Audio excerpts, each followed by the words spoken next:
ایک دفعہ شیخ نے بڑا مزیدار سا واقعہ سنایا کہ خاوند تھا جو اپنی افطاری کرنے لگا تھا، رمضان کا واقعہ، اور اس کی جو بیگم تھی وہ کچن میں تھی، کھانا تیار کر رہی تھی۔ وہ بندہ بیٹھا ہوا مسلح پہ دعا مانگ رہا ہے، افطاری سے پہلے کا واقعہ ہے۔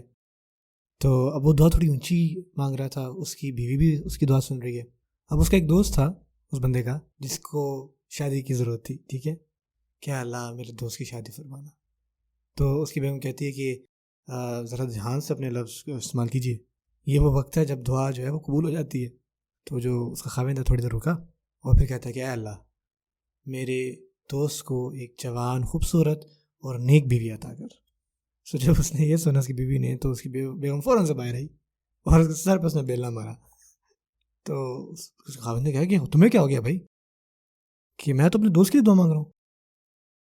تو اس کی بیوی نے کہا کہ مجھے پتا ہے تم کیا کر رہے ہو۔ تو اس نے پوچھا کہ یار اس دعا میں کیا مسئلہ ہے؟ تو اس نے جواب دیا تمہیں لگتا ہے کہ میں بیوقوف ہوں؟ تمہیں لگتا ہے کہ میں نے وہ حدیث نہیں سنی جہاں پہ رسول صلی اللہ علیہ وسلم نے فرمایا کہ جب آپ اپنے کسی مسلمان بھائی کے لیے دعا مانگتے ہیں تو ایک فرشتہ ہوتا ہے جو آپ کی دعا کے بعد فوراً یہ کہتا ہے کہ اللہ تعالیٰ تمہیں بھی یہ چیز عطا کرے۔